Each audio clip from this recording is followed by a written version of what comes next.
capítulo 4. Ya una semana atrás estuvimos viendo los primeros 13 versículos de Oseas 4. Es la segunda parte del libro que empezamos, del 4 al 11 nos narra la segunda parte de las declaraciones que Dios le da a Oseas para que hable al imperio del norte de Israel, ¿no? O sea, la parte norte de Israel. Y hemos visto cómo los primeros 3 capítulos nos narran sobre la profecía dada a Israel, pero actuada en la vida de Oseas y su esposa Gomer, ¿no? Y hemos visto las implicaciones de unirse a una mujer adúltera y de tener hijos de adulterio y de ponerle a cada uno de esos hijos nombres de que no pertenecen más a Dios, nombres de que no experimentarán más misericordia. Eso es lo que vimos en la primera parte. En esta segunda parte, ahora Oseas va a decir, realmente las prostitutas son ustedes, pueblo. Y empieza entonces a anunciar los pecados del pueblo con los sacerdotes, con los que trabajan en el culto del templo. Ahí es donde estuvimos viendo la semana pasada. Y vimos que uno de los cargos que les da al profeta, o Dios a través del profeta al pueblo, es que en vez de enseñar al pueblo y hacerles recordar sobre el pacto que está fundado en la ley, en el Torá que Dios dio a Moisés, para que el pueblo sea fiel y responda en fidelidad dentro de este pacto, porque el pueblo está casado con Dios, Dios lo compró, lo sacó de Egipto, lo eligió, y por ser un pueblo elegido tiene responsabilidades de guardar lo que Dios le dio, que es su pacto, para mostrar a las naciones quién es el verdadero Dios. Entonces, en vez de enseñar a Dios o enseñar los mandatos y las ordenanzas de Dios, no hay conocimiento, no enseñan y no hay conocimiento de Dios en la tierra, porque se han olvidado y han abandonado. Y no es que se hayan olvidado de que ya no han leído la ley, porque la ley estaba muy presente, o las lecturas de la ley estaban muy presentes en las celebraciones de las fiestas que ellos tenían. Eran muy religiosos y siempre celebraban sus fiestas, y ahí se daba lectura a la ley. Pero con esa palabrita que quizás no se aclaró la semana pasada de se han olvidado, como ustedes pueden ver ahí en el versículo 6, que por falta de conocimiento, porque olvidaste la ley de tu Dios, significa que la ley de Dios, las ordenanzas de Dios ya no toman preeminencia en la vida del pueblo para dirigirlos. ¿Ok? Tomen eso, es muy importante. Olvidar la ley de Dios no significa que no la leen ni la memorizan, porque sí la leían y sí la memorizaban. Pero hay una diferencia entre saber, ¿no?, lo que dice la Biblia, y hay otra cosa que dejar que ese conocimiento guíe mi vida y dirija mis pasos. Y de ese sentido Israel habían olvidado la ley. Las ordenanzas de Dios ya no más dirigían los pasos de la nación, porque ellos habían ido tras dioses, apostasía y todo lo que hemos visto que Dios está denunciando en el primer versículo, donde hurtan, matan, pecan, perjurian, dan falso testimonio contra otros. Le leí el pasaje de Proverbios 6, 16 al 19, que nos habla sobre 7 cosas abomina Jehová, que son parte de esta lista. Esta es la lista que es parte de los 10 mandamientos, y en Éxodo, como en Levítico, como en Deuteronomio, tenemos que Dios les manda a su pueblo a que no vivan así. Entonces ellos ahora están viviendo donde ellos mismos dirigen sus vidas y han dejado entonces la voluntad de Dios a un lado.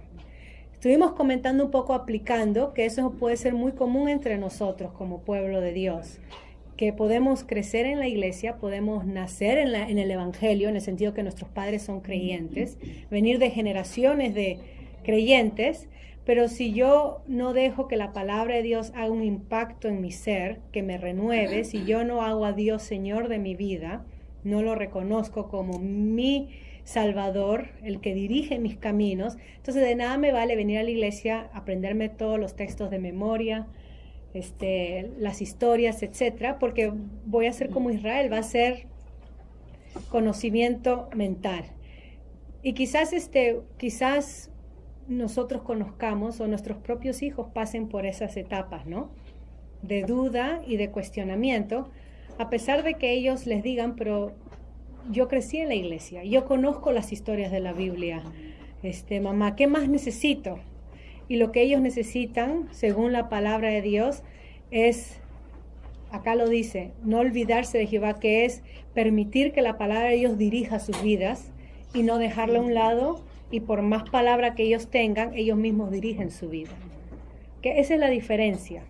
Si conoces acerca de Dios, te conoces la Biblia, te conoces los pasajes, pero mira lo que dice Oseas. El pueblo también lo conocía, pero era intelectual y era religioso. No era una relación ni era un pacto que ellos querían continuar. Habían hecho el papel de mujer adúltera, como en la vida de... Ok, entonces ahí más o menos estuvimos viendo, leímos un pasaje en Tito, que estuvimos comentando sobre la importancia en los líderes, ya que hablamos también de los sacerdotes y el liderazgo espiritual, de enseñar la palabra de Dios, de instruir la palabra de Dios.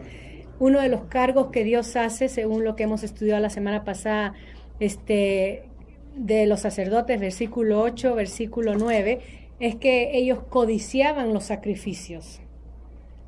Se mencionó el caso de los hijos de Elí. Ellos amaban los sacrificios no tanto por lo que representaban en darle a Dios el honor y la gloria, sino porque ellos podían comer y tragar y enriquecerse con lo que el pueblo les traía. Entonces codiciaban ser alimentados por ellos.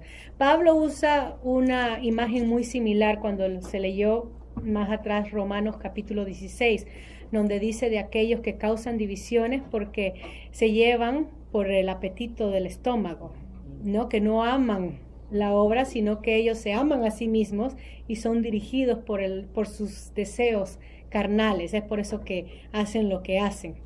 O sea, que dan la apariencia de ser líderes, pero su fin es ellos obtener ganancia y ellos llenarse la panza y los bolsillos, etc. Eso es lo que sucedía con estos sacerdotes. Codiciaban esos sacrificios para sí. Son los cargos que Dios hemos visto en el versículo 8, versículo 9. Y después 10 al 11 vimos los cargos que Dios da o las consecuencias que a pesar de que cuanto más quieren, no van a ser satisfechos.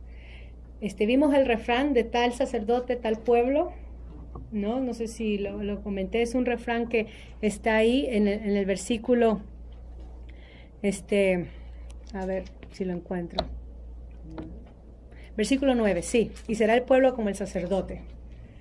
De tal sacerdote, de tal pueblo, nosotros dijimos, como ese líder es la congregación, y miren la inmensa responsabilidad de estos líderes.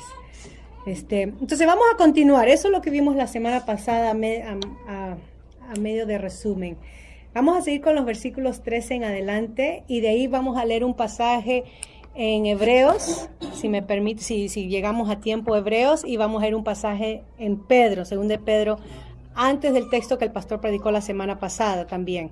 Entonces, no sé si tienen algún comentario o pregunta.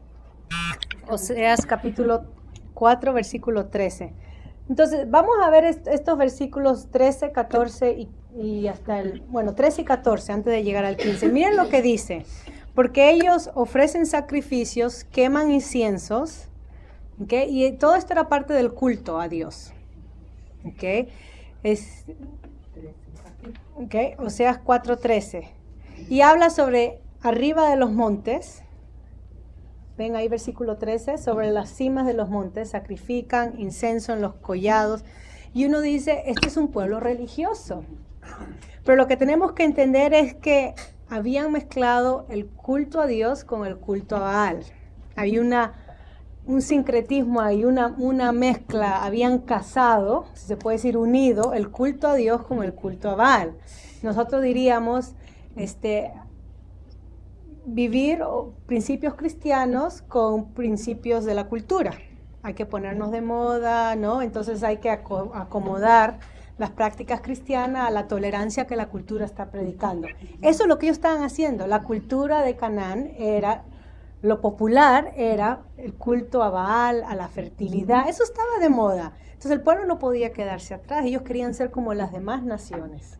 En vez de entender su llamado como pueblo elegido de Dios, de atraer a las otras naciones, como dice Isaías 42, o del 40 al 55, en vez de traer a las otras naciones al verdadero culto del Dios verdadero, creador de todo, el único y soberano Dios, en vez de traer a las otras naciones al conocimiento del verdadero Dios, Israel mantuvo su adoración a Dios exclusiva. Nosotros somos el pueblo de Dios, somos los privilegiados, pero me gustan esas cosas de esos pueblos y vamos a adoptarlas en nuestro culto a Dios.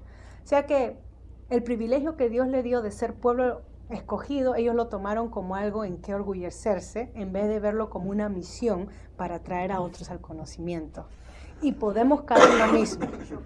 Sí, podemos caer en lo mismo. Entonces, por eso la importancia de entender la palabra de Dios, y no solamente intelectualmente, que la leo y después me olvido lo que leí en la mañana o en la tarde, pero poder buscar la voluntad del Señor. Tú diriges mis pasos. Cada día tomamos decisiones, muchas veces malas, otras veces buenas, pero tú diriges mis pasos, Señor. Tú cierras puertas, y vivir conscientes que Dios es un Dios vivo y hay que vivir en reverencia y temor a Él.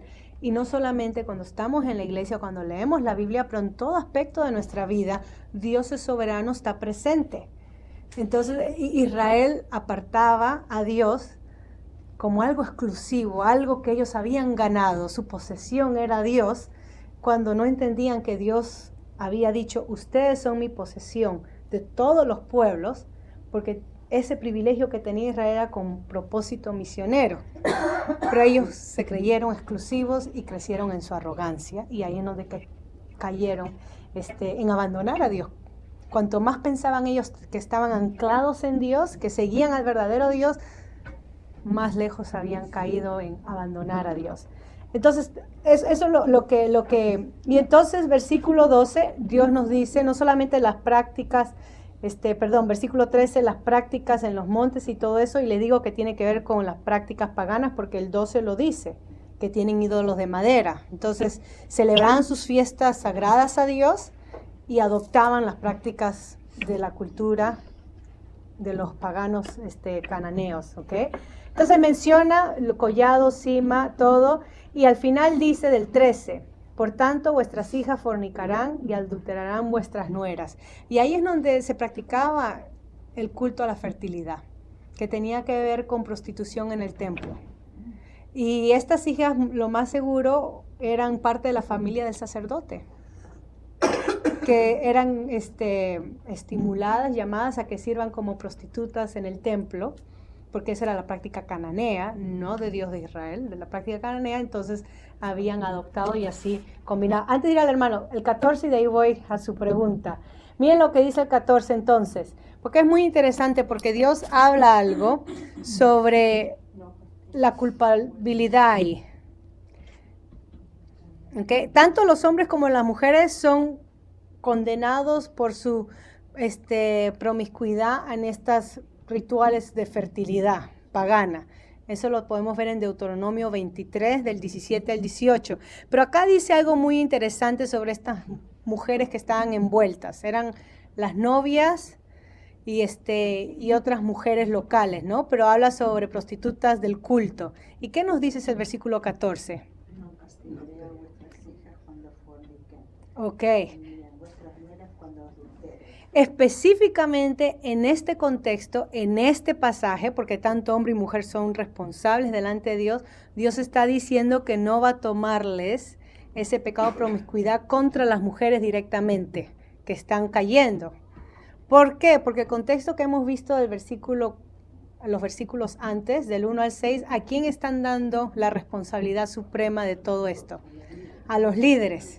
Entonces parece que estos líderes, como vimos en el versículo 9, como sacerdote, como pueblo de tal palo, tal astilla, decimos en el español, ¿no? Pero acá se menciona líder, incitaban y motivaban que las mujeres se envuelvan en el culto a la fertilidad.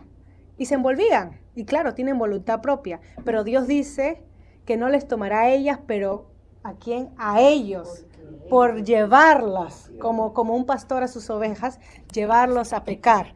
No me malentiendan, no podemos tomar este versículo para decir entonces que la mujer no es responsable ante Dios, porque el pastor me llevó, el hermano predicó mal y yo me dejé llevar.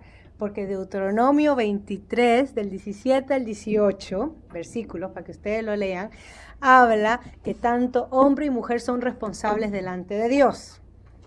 ¿Okay? Pero en este pasaje específicamente, por la intensidad del asunto, en este contexto, los sacerdotes incitaban a sus familias, a las mujeres, a caer en pecado, y Dios dice que pasará el pecado de las mujeres. Pero no significa que no habrá castigo, claro que sí. Entonces, antes de seguir leyendo, el hermano Juan iba a hacer una pregunta. Dios ya había dado sobre lo que significaba obedecer, bendición, victoria, fertilidad, abundancia, hijos e hijas, no habrá infértil en medio de ti. Es parte de las bendiciones de Dios cuando ellos vivían y se comportaban como verdaderamente pueblo de Dios, porque era a través de Israel que Dios pretendía traer salvación a las naciones. Pero ellos, al no entender y abandonar su misión y hacerse pueblo privilegiado, sin responsabilidad, somos el pueblo de Dios y acá estamos anclados en los estatutos y las ordenanzas y Dios está con nosotros y Dios nos ha garantizado. Así que podemos vivir como nos da la gana porque somos el pueblo de Dios. Nada nos va a pasar. Se habían olvidado la otra parte del pacto que era, pero si me desobedecéis, si me abandonaran o me desobedecen, entonces esto sucederá. Plagas, castigo, fieras, hasta si no regresan a mí. Bueno, eso es el contenido de todos los profetas. Dios llamando la atención para que regresen a Él en arrepentimiento. Un pueblo que no era de Dios, Siria, Nínive, regresa a Dios así en un punto de la historia.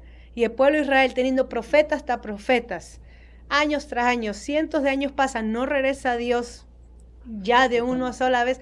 Algo está mal. Pero Dios no va a ser infiel a sus promesas. Dios iba a prometer lo que le cumplió a Abraham, aún a pesar de que Israel falle y falló. Entonces Dios cumplió. Nuestro Señor Jesucristo es el cumplimiento de las promesas en Dios, ¿no? Y nosotros podemos como creyentes estar gozosos cuando leemos Efesios 2 que dice que los misterios de tiempos pasados, que no se sabía cómo es que Dios iba a traer todo esto a culminación, ya que el pueblo está así tamboleando, dice que en Cristo Jesús Dios ha hecho una sola familia, ha unido tanto el que es judío creyente como el gentil que es creyente, hay una sola familia, porque eso es lo que quiso Dios desde el principio, hacer una sola familia, un solo pueblo para Él. Para eso llamó a Abraham, pero el pueblo como Israel fracasó en su misión, pero Cristo no, el verdadero israelita, el verdadero representante, el Mesías, Dios encarnado, cumplió lo que su pueblo no pudo cumplir y así Dios fue fiel a las promesas de Abraham. Entonces vamos hacia la culminación, porque nosotros estamos en medio, ¿verdad? O casi al final de su segunda venida. No sabemos cuándo, pero el pastor ya predicó sobre nuestra responsabilidad de velar, vigilar, prepararnos, estar alerta y no pretender que eso es cuento y fantasía, ¿no? Porque tantos años que ha pasado. Pero el Señor vendrá y vendrá a juzgar y tenemos que estar preparados y ser hallados rectos delante de Él, con la armadura del Espíritu Santo, como habla Efesios 6 y Tesalonicenses también, estar listos con la armadura, porque solamente así podemos batallar contra las huestes de esta maldad que nos oprimen para abandonar, ¿no? Lo que Dios nos ha dado. Regresamos a Oseas y de ahí vamos a Hebreos. El hermano Horacio va a hacer un comentario. Sí, hermanito. Segunda de Pedro, capítulo 2, versículo 20 al 22. Sí. Sí. Okay. Ciertamente, si habiéndose ellos escapado de las contaminaciones del mundo por el conocimiento del Señor y Salvador Jesucristo, enredándose otra vez en ellas, son vencidos. Su postre estado viene a ser peor que el primero, porque mejor les hubiera sido no haber conocido el camino de la justicia, que después de haberlo conocido volverse atrás del santo mandamiento que les fue dado. Pero les ha acontecido lo del verdadero proverbio: el perro vuelve a su vómito y la puerca lavada a revolcarse en el cielo. Okay. Y ahí está hablando a estos falsos maestros en la iglesia. Si ustedes leen toda la carta es pequeña, pero cómo ellos seducen a la gente a adulterar. Se usa el mismo término que usa los profetas en el versículo 14, ojos llenos de adulterio, no se sacian de pecar. Parece que está describiendo a Israel, ¿no? Pero no, está describiendo, usando mismos términos que hemos visto, aquellos que han abandonado o la fe, apostasía, los que han dejado la fe, habiendo conocido y gustado de la salvación. Entonces, nuestra exhortación no es nada diferente a la de Israel. No es nada diferente a la de Israel. No nos sintamos, somos el pueblo de Dios y eso es una bendición, pero eso no debe de darnos ningún orgullo, en el sentido de envanecernos y creernos y asentarnos entonces en nuestros puestos y ministerios porque yo soy y nada me va a pasar, porque hay advertencia, ¿no? Hacia los que están en el mismo cuerpo de Cristo, en la misma iglesia. Hebreos es el otro pasaje. María nos va a leer el pasaje de Hebreos y de ahí podemos comentar. Hebreos, capítulo 5, que son textos difíciles, ¿no? Porque muchos creyentes entonces hacen preguntas sobre la seguridad de la salvación, la perseverancia de los creyentes, que son preguntas que podemos tratar en otro día por cuestión de tiempo. Pero uno dice, ¿y qué pasa entonces? Capítulo 5, versículo 11. Ajá, y si puedes leer hasta el 6:1. Acerca de esto tenemos mucho que decir. Es difícil de explicar, por cuanto os habéis hecho tardos para oír. Porque debiendo ser ya maestros después de tanto tiempo, tenéis necesidad de que se os vuelva a enseñar cuáles son los primeros rudimentos de la palabra de Dios. Y habéis llegado a ser tales que tenéis necesidad de leche y no de alimento sólido. A todo aquel que participa de la leche es inexperto en la palabra de justicia porque es niño. Pero el alimento sólido es para los que han alcanzado madurez, para los que por el uso tienen los sentidos ejercitados en el discernimiento del bien y del mal. Por tanto, dejando ya los rudimentos de la doctrina de Cristo, vamos adelante a la perfección, no echando otra vez el fundamento del arrepentimiento de obras muertas, de la fe en Dios. Y si saltan ustedes al versículo 4, habla porque es imposible que los que una vez fueron iluminados y gustaron del don celestial y fueron hechos partícipes del Espíritu Santo, asimismo gustaron de la buena palabra de Dios y los poderes del siglo venidero y recayeron, sean otra vez renovados para arrepentimiento, crucificando de nuevo para sí mismos al Hijo de Dios y exponiéndolo a vituperio. Israel puso a un lado la ley de Dios, la sabiduría de Dios, porque Gálatas nos dijo que la ley era como un tutor, ¿no? Pablo en Gálatas 3 dice que la ley era como un tutor, el esclavo es el babysitter o el niñero de la familia que criaba al niño hasta maduración. Pero nosotros los creyentes no estamos en esa etapa. Nosotros tenemos a Cristo, que es el cumplimiento de la ley, y tenemos al Espíritu Santo, que es que viene a morar en nosotros para reclamarnos como templo de Dios. O sea que nosotros no estamos en la situación de Israel, hemos sido llenados del Espíritu Santo en el momento de creer, y no solamente hemos sido llenados, pero somos equipados con poder para poder servir. O sea que los creyentes que han sido llenos de Cristo, llenos del Espíritu Santo, no puede recaer como Israel, que solamente tenía la ley y la sabiduría que los guiaba. Nosotros somos templo de Dios, entonces no podemos regresar atrás como Israel. Entonces tenemos la responsabilidad no de ganarnos la salvación, porque eso no es posible. Efesios 2 habla no por obras para que nadie se gloríe. Romanos capítulo 4 habla del caso de Abraham. Y vemos que en capítulo 5 somos justificados por medio de la fe, ¿no? Que tenemos paz con Dios a través de nuestro Señor Jesucristo. Entonces, no es nada de lo que el creyente hace, pero es lo que Dios hace a través del creyente, que Él, lo que cumplió con Abraham, a través de Jesucristo, ahora lo va a cumplir en el creyente y traernos a maduración. Entonces, por eso que no podemos regresar atrás. Ahora, si regresamos atrás como estos en segunda de Pedro, es porque son falsos. Entonces, aquí nuestra responsabilidad en examinarnos a nosotros mismos y no caer. Porque uno solamente sabe, esto hemos venido hablando a través de los estudios de los profetas, cuán sinceros somos. Yo puedo pretender, yo puedo enseñar muy bien, puedo hablar muy bonito, pero si mi vida no le pertenece a Dios, de nada me sirve estar acá delante de ustedes, solamente para llenarme yo y gloriarme yo y envanecerme yo. No sirve de nada. Estoy vituperiando lo que Cristo hizo por mí. Estoy escupiendo la obra de Dios en mí. La importancia de saber cuál es nuestra responsabilidad si somos pueblo de Dios. Somos llamados a crecer, a edificarnos unos a otros, a conocer la voluntad de Dios en nuestras vidas y completar lo que Jesucristo empezó. lo que hacemos en la oración del Padre Nuestro. Venga a nosotros tu reino. Esa debe ser nuestra oración diaria, en poder ser partícipes de traer el reino de Dios sobre esta tierra, porque sí lo somos. Ahí termino con esos pasajes. Quizás tengan preguntas y comentarios, pero ahí termino por ahora. Ya Daniel pasó y me mostró el reloj.